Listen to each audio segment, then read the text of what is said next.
Hello, and welcome back to Principles Accounting 1. I'm your host, Dr. B. Today we'll be discussing financial statement analysis. This is the final topic that we discuss in Principles of Accounting 1. This information that we're about to learn will serve you very well when we proceed into Principles of Accounting 2. We will be computing a lot of ratios. Oh my goodness, ratios. This chapter is a lot of ratios. We will be discussing a lot of different components as it relates to the financial statements. That's why we call it financial statement analysis. This is more managerial type stuff. The idea behind this chapter is that we are looking at the financial statements, income statement, balance sheet, statement of cash flows, retained earnings. We're looking at those financial statements, and we are looking at it from a manager's perspective to understand the company's ability to repay its debts, company's ability to generate revenue, company's ability to expand, company's ability to issue dividends, all those great things. And we'll also look at the overall financial health of the company. So if you're looking to work for a company that's publicly traded or do some investing or whatever, it's good to perform these types of analysis to understand the financial health of the company. So let's jump into it.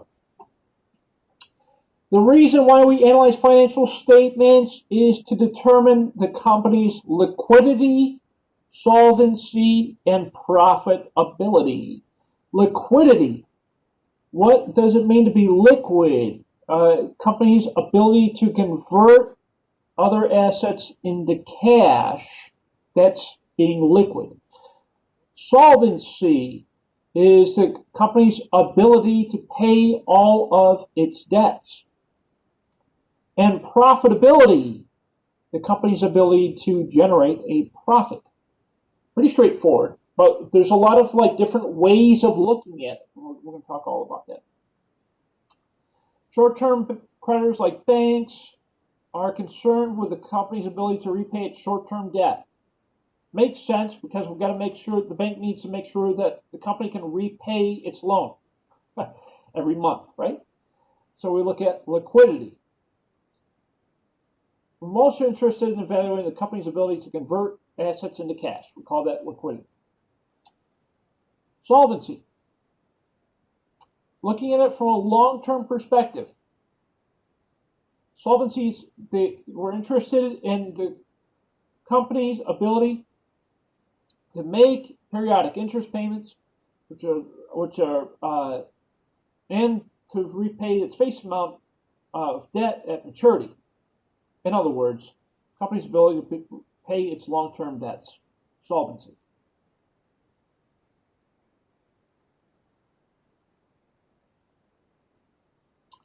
When we're looking at the financial statements, we analyze the financial statements from two perspectives. One is called the analytical method, and the other method is ratios. The analytical method, we examine changes as expressed as percentages and dollar changes across accounting periods.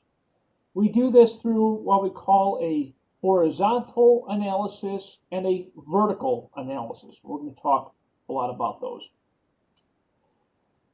With respect to ratios, we compute a set of financial ratios to help us to better understand the financial condition or health of the company as it relates to economics and as it relates to single numbers.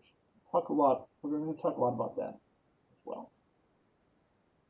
Both of these methods, we look at comparing the financial statements month to month, year to year, over a period of time, right? We compare the company's financial performance from year to year, right? To understand the changes, understand the trends, to help the company identify its ability to be liquid, solvent, and profitable.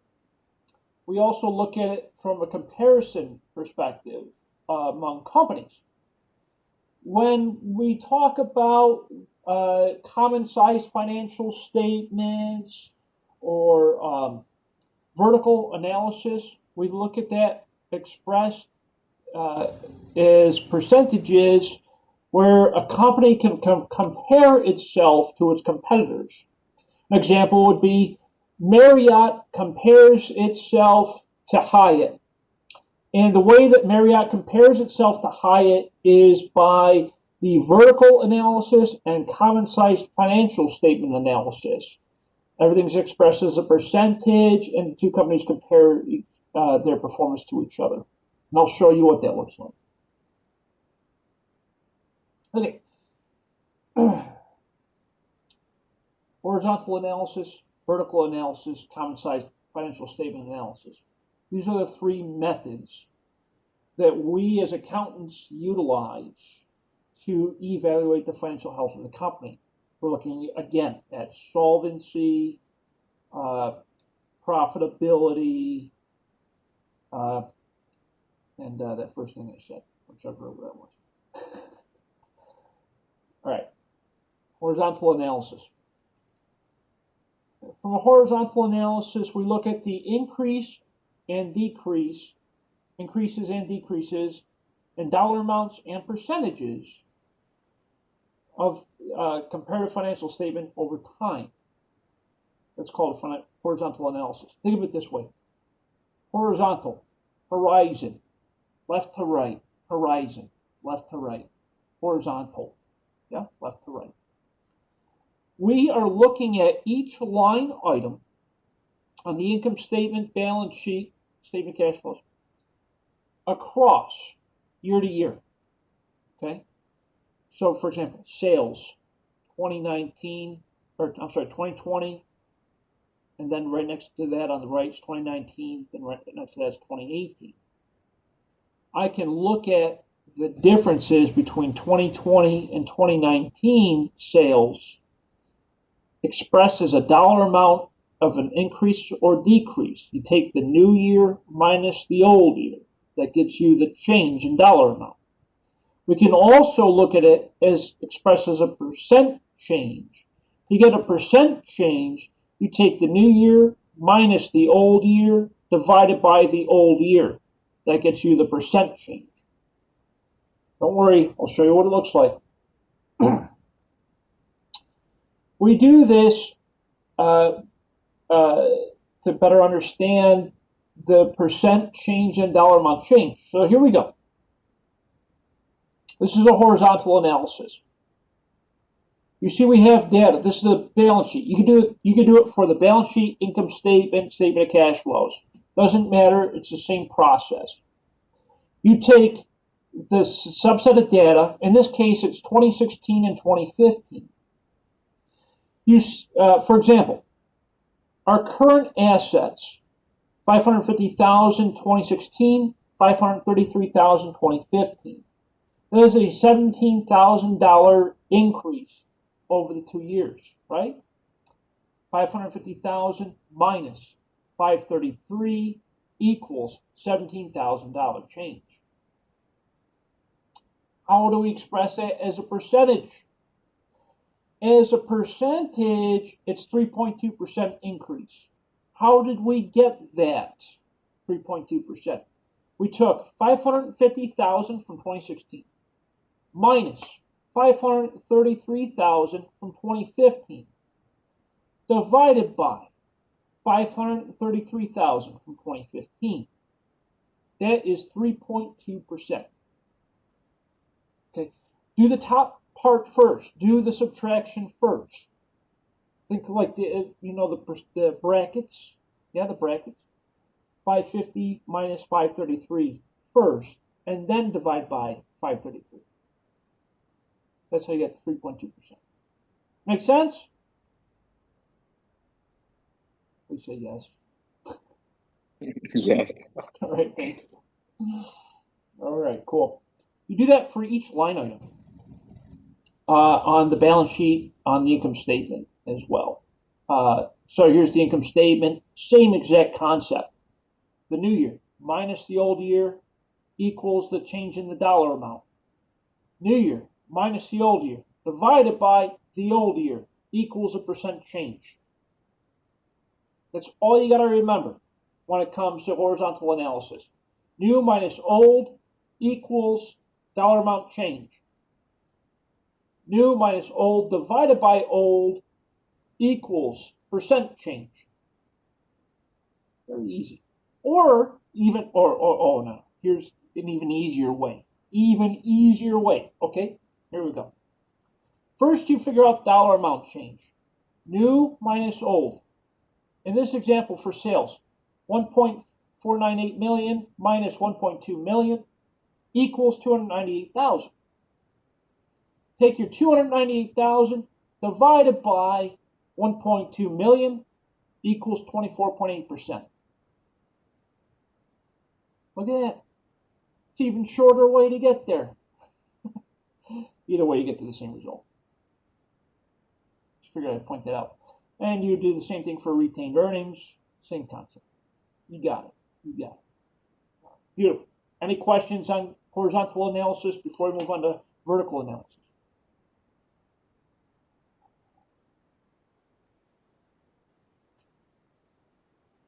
Good? All right. Wonderful. Thank you, Mike. Appreciate that. Vertical analysis. Vertical analysis, we are looking only at the percent change. In vertical analysis, we're looking at percent change as expressed as a relationship of a component within each financial statement. I know that sounds complex. It's not that difficult. The way the book words it makes it sound harder than it actually is to do. I don't know why they do that. You know, sometimes they do it. All right. On the balance sheet, everything is expressed as a percentage of total assets.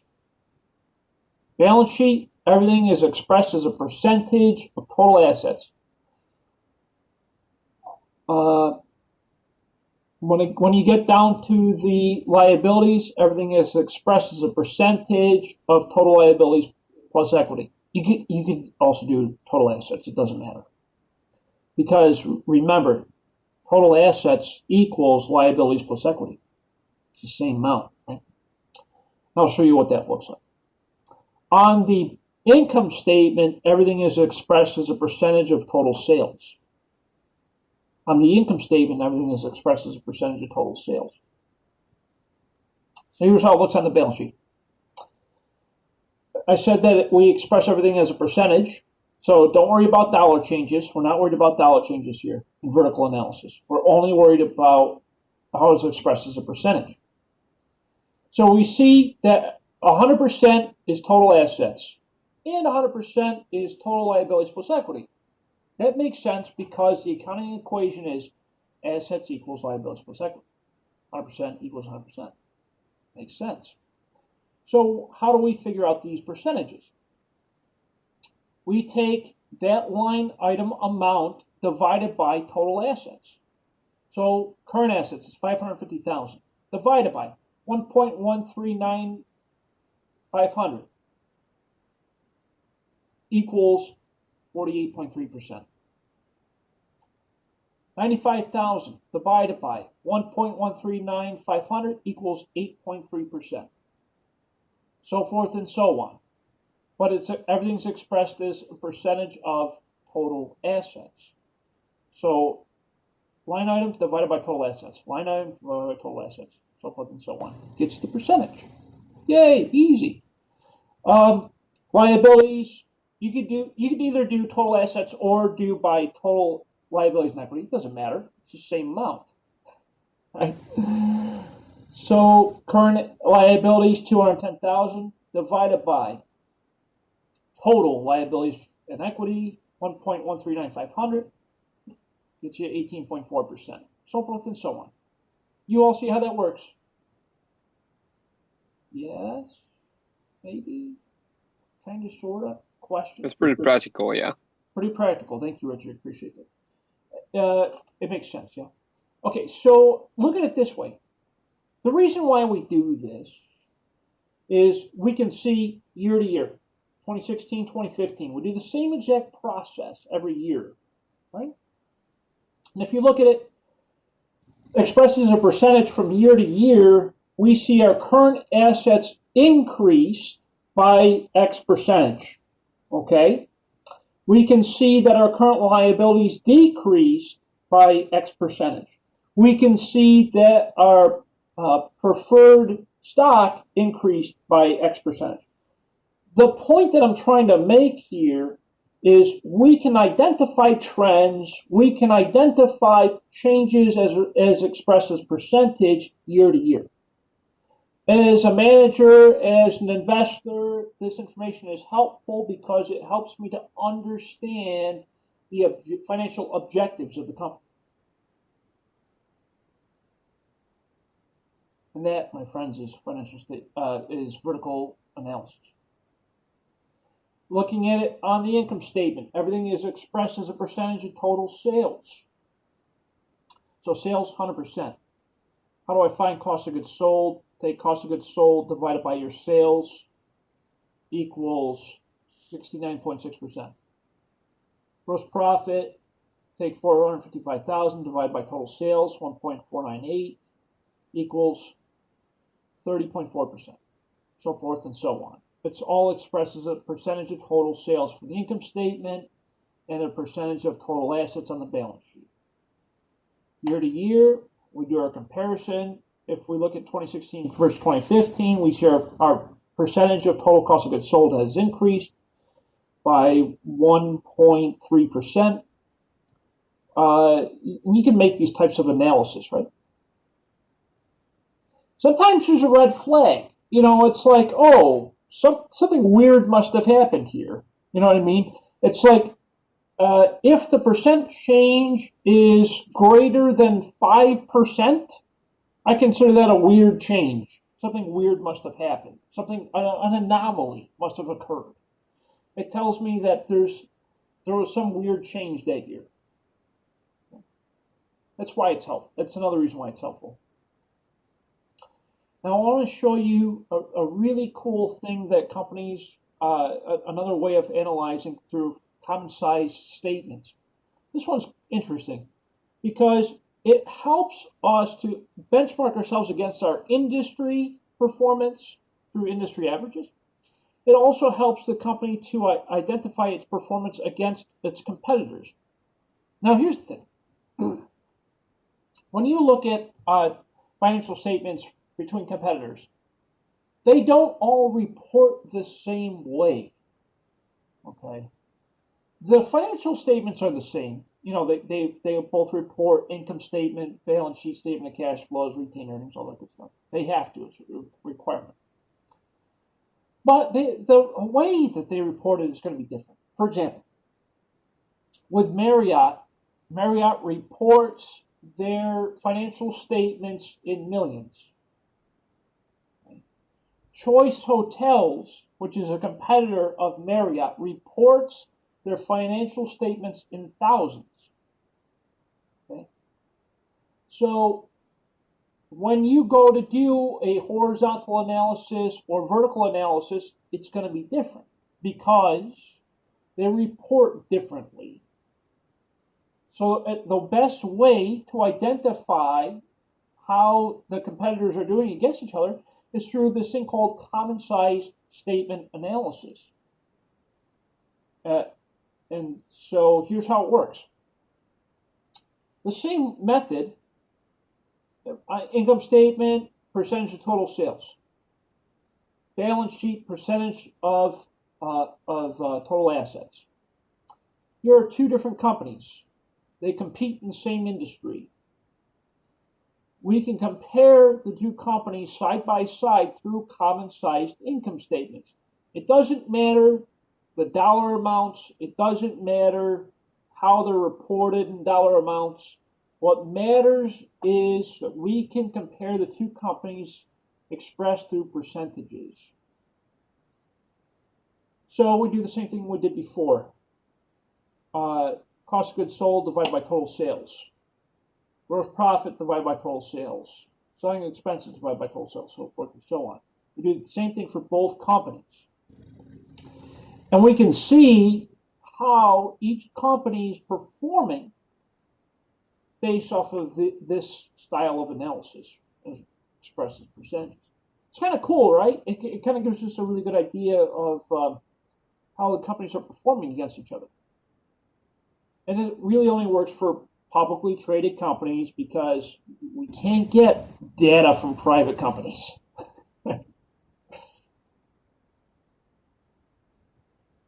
Okay, so that's financial statement analysis. Let's look at it. Let's add. That was what was that? Solvency. Let's look at liquidity. Or that was the financial statement analysis. Let's those were the methods that we used. Now let's look at liquidity. Then we'll look at solvency, and then we'll look at profitability. Liquidity, as we mentioned, is a company's ability to convert current assets into cash. There's a couple of very useful ratios that we will compute to better understand liquidity and the company's ability to convert to cash. Here are the liquidity ratios. Oh, there's a lot of them. There's a lot of them. I know, so many. Yeah, Kevin, I wish we could too. You know, but most publicly traded companies, or pretty much any company, they don't report things like T accounts, journal entries. That's need to know information, right? So they don't just publish their QuickBooks to the whole world to see. You know, otherwise there would be no such thing as competition. Liquidity. These ratios help us to better understand the company's current position, accounts receivable, and inventory.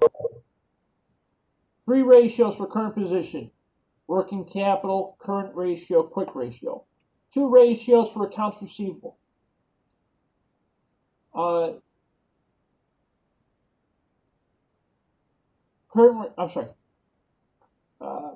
Ratios for account receivable. And Kevin, you're not Kevin, right? You are Lynette. Or are you Kevin? It's Lynette, right? So I remember Lynette. Yes, okay. I just want to make sure. Thank you. I thought that was you because I remember you logged in before another name. Thank you. Okay. Accounts receivable.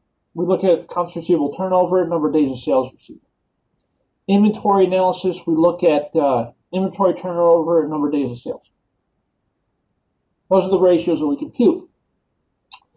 By looking at current position analysis, we're looking at the company's ability to pay its current liabilities. By looking at working capital, current ratio, and quick ratio. Working capital. I've mentioned this one in the last chapter. Working capital, it's very similar in nature to free cash flow. Very similar. Working capital is the cash left over for the company to do what it needs to do. Right? To figure this out, we take current liabilities current assets minus current liabilities. Working capital, current assets minus current liabilities. That's it. Current assets minus current liabilities. You hop on the balance sheet, take your current assets minus your current liabilities equals, that's working capital. Here's an example. Current assets minus current liabilities equals working capital. Nice and easy. Working capital is used to evaluate the company's ability to pay its current liabilities. We often compute this monthly, quarterly, or yearly, depending on its creditors and other debtors. Now let's do the current ratio. Current ratio is sometimes called the working capital ratio. This current ratio is current assets divided by current liabilities. Current assets divided by current liabilities gives you the current ratio.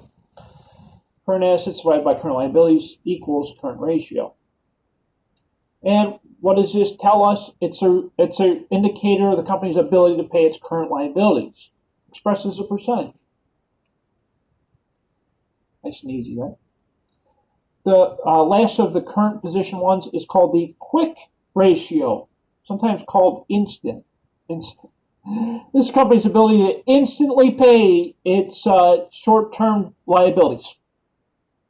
We take this thing called quick assets.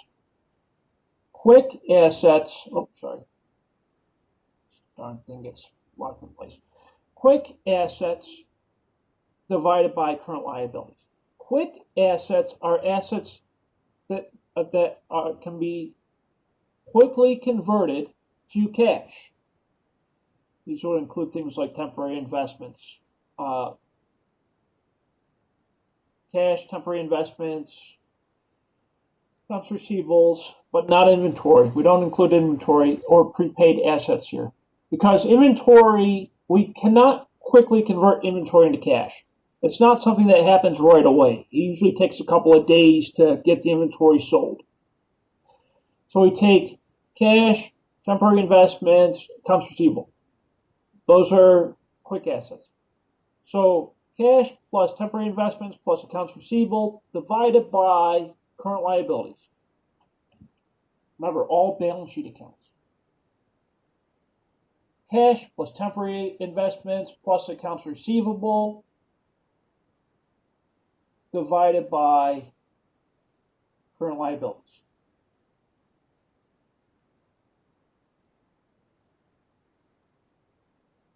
Cash, temporary investments, accounts receivable divided by current liabilities equals quick ratio. Just remember the formulas. The last few slides, this is a nice tip. The last few slides are summaries of all of the ratios. It's a summary of all the ratios on 2 slides, so that we don't have to keep flipping around. But it's important that you know what the ratios are and what they're used for. Company's ability to collect. Now let's talk about accounts receivable. There's 2 ratios in accounts receivable that we need to identify. One's called the accounts receivable turnover and the number of days in receivables. These ratios help us to identify the company's ability to collect its receivables. Accounts receivable helps to improve company's liquidity, provides cash to improve or expand, and reduces risk of uncollectible accounts. Talked a lot about that in previous chapters. The accounts receivable turnover is calculated by taking your sales divided by average accounts receivable. I have already heard you, Dr. B, what's average accounts receivable? Here's how it looks. You take your sales, or revenue, divided by average accounts receivable. How do you get the average accounts receivable, you're probably asking? You take the beginning of the year accounts receivable plus the end of the year accounts receivable divided by 2. Beginning of the year plus the end of the year divided by 2 gets you the average accounts receivable. Oh, see how we did that? Average accounts receivable. Sales divided by average accounts receivable equals accounts receivable turnover.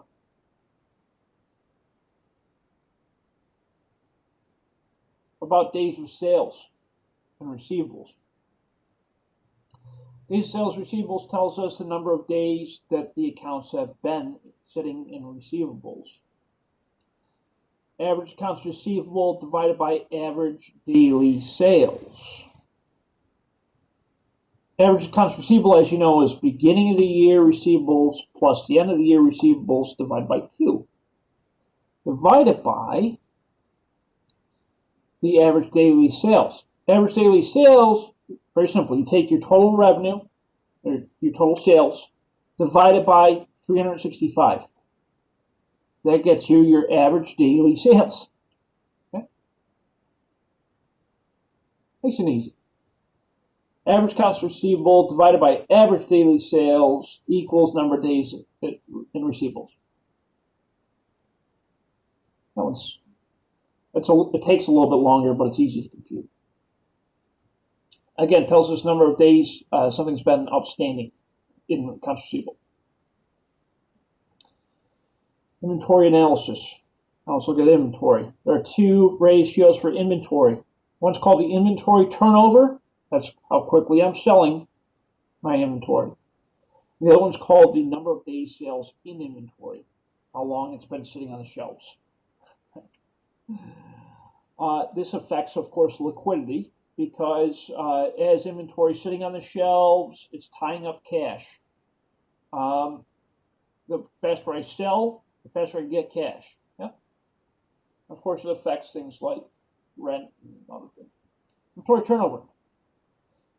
We take cost of goods sold divided by average inventory. Oh, I can hear you now. Dr. B, what's average inventory? Cost of goods sold divided by average inventory. Average inventory, just like before. We take the beginning of the year inventory plus the end of the year inventory divided by 2. This is your average inventory. Beginning of the year inventory plus end of the year inventory divided by 2 is your average inventory. So cost of goods sold divided by average inventory equals inventory turnover. Again, it tells us how quickly we're selling. Yep.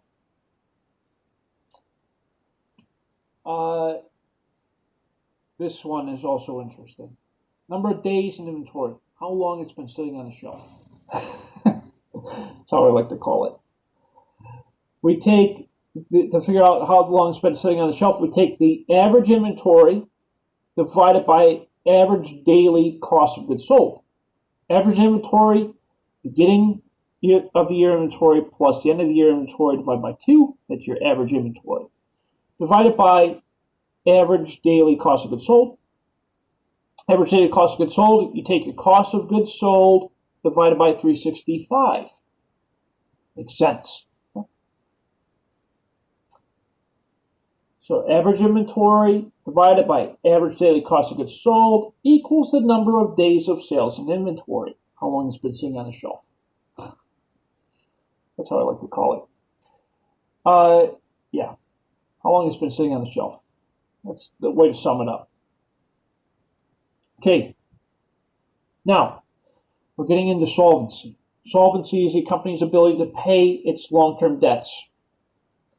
There are 3 ratios for solvency that we look at as managers. Fixed assets to long-term liabilities, liabilities to stockholders' equity, and times interest earned. Fixed assets to long-term liabilities measures how much fixed assets the company has to support its long-term debt. To figure this out, we take fixed assets divided by long-term liabilities. What are fixed assets? That's property, plant, and equipment.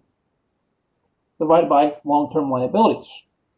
Property, plant, and equipment divided by long-term liabilities equals ratio of fixed assets to long-term liabilities. Pretty straightforward. Now let's look at the liabilities to stockholders' equity ratio. Tells us how much of the company is financed by debt and equity. This is a good one. This one's good to me because I like to know how the capital structure of a business operates. What do I mean by that? What is the percentage financed by debt? What is the percentage financed by equity? And the liabilities to stockholders' equity tells me this. We take total liabilities divided by total stockholders' equity. Very straightforward. We know we could find both of those amounts on the balance sheet. Total liabilities divided by total stockholders' equity equals ratio of liabilities to stockholders' equity. Last one under solvency is called the times interest earned ratio, also known as coverage ratio. Tells us about the risk that interest payments will not be covered. We take income before income tax plus interest expense divided by interest expense. You can find income before income tax on the income statement, and you could also find interest expense on the income statement. Higher the ratio, the more likely interest payments will be made. So higher the better. Income before income tax divided by interest minus, what is it, plus or minus? Plus. Income before income tax plus interest expense divided by interest expense. It's just times interest earned. Steve, do you have a question?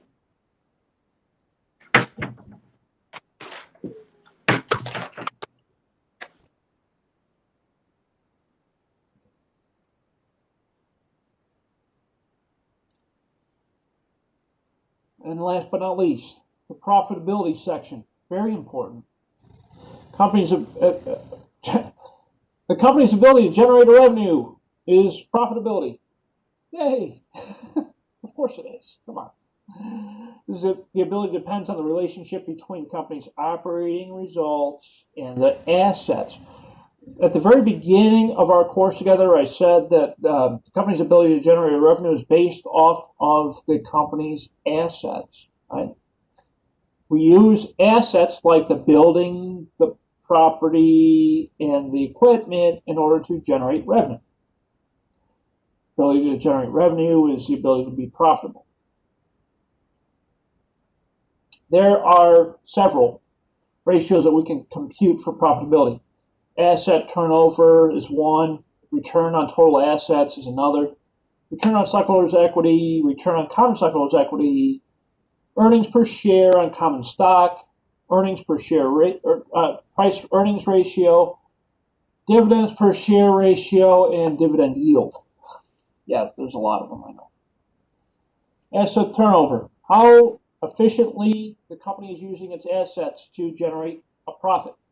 We take total sales divided by average total assets. Average total assets, except for long-term investments. Long-term investments we do not calculate in average total assets. How do we figure out average total assets? Beginning of the year plus the end of the year divided by 2. That gives you your average. Pretty much average of anything, right? So take your sales divided by average total assets equals your asset turnover. About the return on total assets. This measures the profitability of total assets without considering how the assets are financed.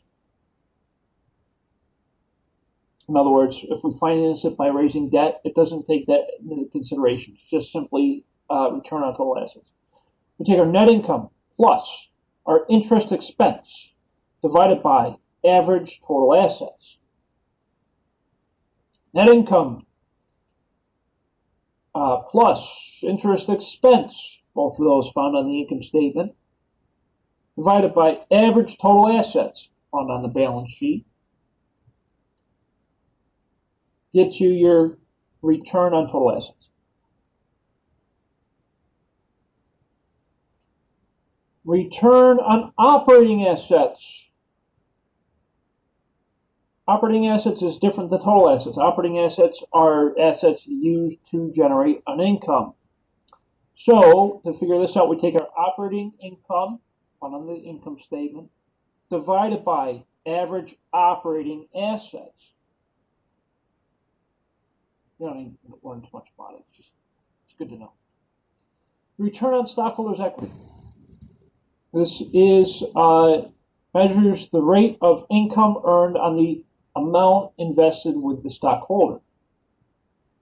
Take net income, found on the income statement, divided by average total stockholders' equity, found on the balance sheet. Average stockholders' equity, you guessed it, beginning of the year plus the end of the year divided by 2. Net income divided by average stockholder equity equals return on stockholder equity. It's easy. Let's talk about leverage. Leverage is how we use debt to increase the return on an investment. That's leverage. How do we calculate leverage? We take the return on stockholders' equity divided by the return on total assets to get leverage. The higher the leverage, the better.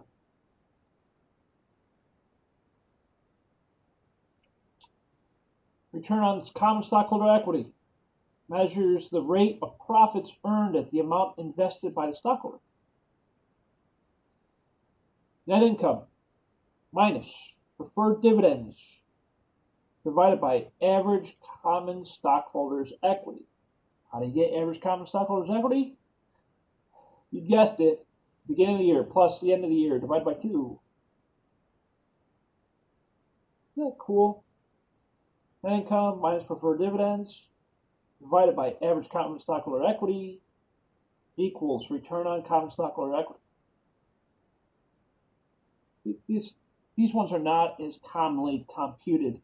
It's just not as useful. I mean, it's good to know, but it's, it's one of those things that's not as common. Earnings per share. Earnings per share is a good measure because as an investor, it gives you an idea of whether the company might be good to invest in. And it also tells us the company's ability to generate a profit. We take net income minus preferred dividends divided by shares of common stock outstanding. Net income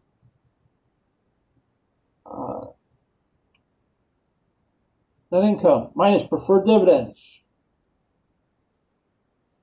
divided by common share stock outstanding. Higher the better.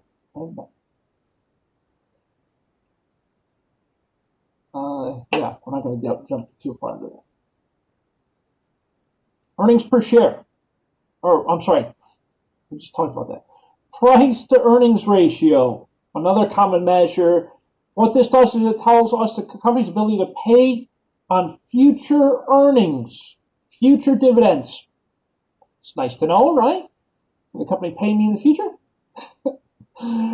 We take the market price per share of common stock, which we get from the daily market price. Don't worry, I'll be given to you. Divided by earnings per share on common stock. Market price divided by earnings per share of common stock equals price to earnings ratio. That's nice. Dividends per share. Oh, I like this. How many? What is the dividend per share? Helps. The higher the better. It gives the idea that the investors, the shareholders, will get a dividend, and how much will that dividend be? We calculate dividends per share. Take dividends on common stock divided by shares of common stock outstanding. It's more like finance stuff. We don't go too deep into it in accounting, but it's good to know. I think this is the last one. Dividend yield. Dividend yield on a common stock measures the return to common stock shareholders from a cash dividend. Dividends are always nice. We take dividends per share common stock divided by the market price per share of common stock. Dividends divided by market price gives you dividend yield. Okay, and I mentioned this before. These last 2 slides, these are the summary slides. So as you're working through the final exam, as you're working through your assignment for this chapter 14, these last 2 slides are going to be they're going to save you a ton of time. So I strongly recommend you use these last 2 slides. It makes life easy. It's just a nice summary of all of the ratios we just talked about. Now there's a lot of them, so that's why these slides make life a little easier. And that, my friends, is the end of chapter 14, financial statement analysis. Now, are there any questions as it relates to financial statement analysis that I can help to answer at this time? Come on. Really? That was a lot of stuff. We covered a ton of ratios. By now your minds are probably fried. Yeah, exactly. Richard, you got it right on. Just take a look at those last 2 slides. They help to summarize all of those crazy ratios. The good news is you probably won't use these ratios too much. You will see them again in Accounting 202, Principles of Accounting 2. But we don't dive too deep into that. When you do get to Accounting 202, we focus more on cost. We focus more on managerial reports. We focus a lot on manufacturing. when you get into 202, you want to get in the mindset of a manufacturing company. And that'll really help you as we get further along. Okay, so no questions on chapter 14. All right. So, any questions in general? Anything at all?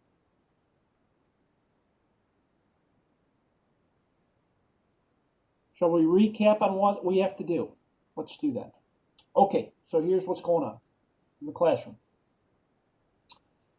By now, you should have completed all of your assignments all the way from chapter 1 all the way to chapter 12. Okay? This week, we're going to finish chapters 13, homework assignment, chapter 14, quiz.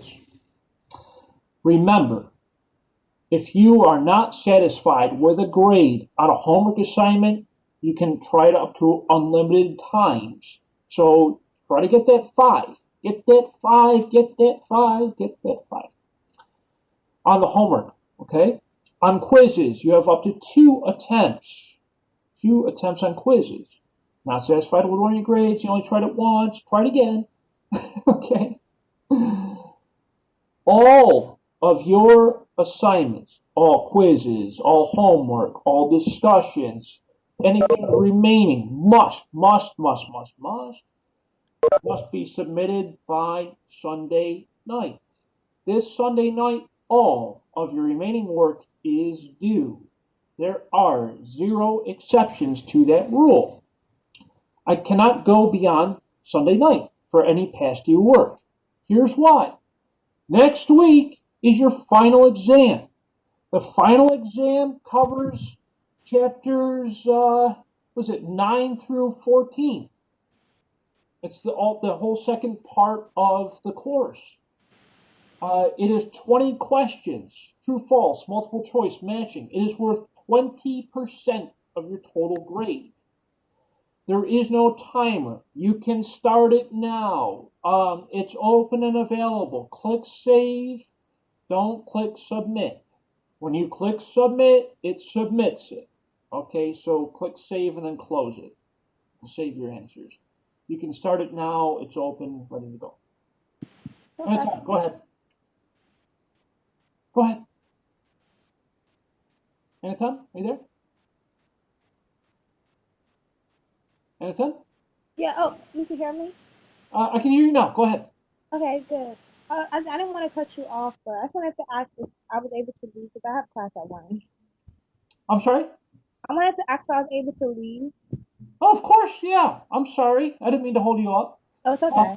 yeah, but yeah, absolutely. Thank you so much for joining us. I really appreciate it. Bye. All right, take care. Bye-bye. Okay, so those are the rules. Everyone understands? Any questions? Regina. Regina asked, and Regina, I hope you don't mind, I'm going to read this aloud. Will it affect our grades if we turned in all of our assignments, but we want to get a higher grade? No, it will not affect your grade. No, so Regina, please feel free to go ahead and take a look at your previous stuff. Yeah, go ahead and try to get a higher. No, there won't be any deductions for late points. You're good. You can try it as much as you want. Because after the due date, you're good. You can keep trying it. Yeah. Okay, because I thought like it was gonna be like a late submission or whatever, since I Oh, already submitted. no. I would never do that to you. Come on. You know me. I would never hurt your grade like that. That's not my style. Yeah, go for it. Absolutely. I appreciate you asking that question. I'm sure other people have a question. Thank you, Professor. My pleasure, Gina. I appreciate you. Any other questions, comments, concerns, anything at all before we end our day and you all proceed forward and I'll proceed forward. I'll post the recordings as well. Richard, go ahead. Well, I actually don't have any other questions, but just wanted to ask about your office hours. Remember you had like an appointment due? Yeah, yes, absolutely. Go ahead and make an appointment with me. If you go ahead up to, where was that? Start here probably. Start here, click on office hours. It opens up the calendar, 30-minute session, and select a date. On Calendly. Okay, great. Yep. Okay. I'll always be around. And then of course, Richard, if the times don't work for you that are available, just shoot me an email. We'll figure something out. Okay, great. No problem. Thank you. My pleasure. My pleasure. Any other comments, questions, concerns? We're good? All right, my friends, here's the deal. Get everything done. Do the best you can. Don't rush it, but at the same time, everything's due by Sunday, right? Take care of the final exam by Friday of next week. I definitely cannot accept the final late. You know that. So, any questions, you let me know. Email me, call me, set up office hours. I'm here. Thank you all so much for a great semester together. I really appreciated our times that we had the opportunity to meet. For those of you who are coming along to Accounting 202, I'm looking forward to having you in 202. That course will be available starting on March 8th, and the first day of that class is March 15th. So thank you Professor, all. Yes, Regina. I'm sorry to cut you off. I have another question. So for what's that? When we do our homework through Cengage, there we go. So if Cengage already ran out, can we do another 14-day trial with the same email address, or we would have to automatically pay again? No. You should be. Regina, are you in the All Access, Cengage All Access, or the Fall All Access program?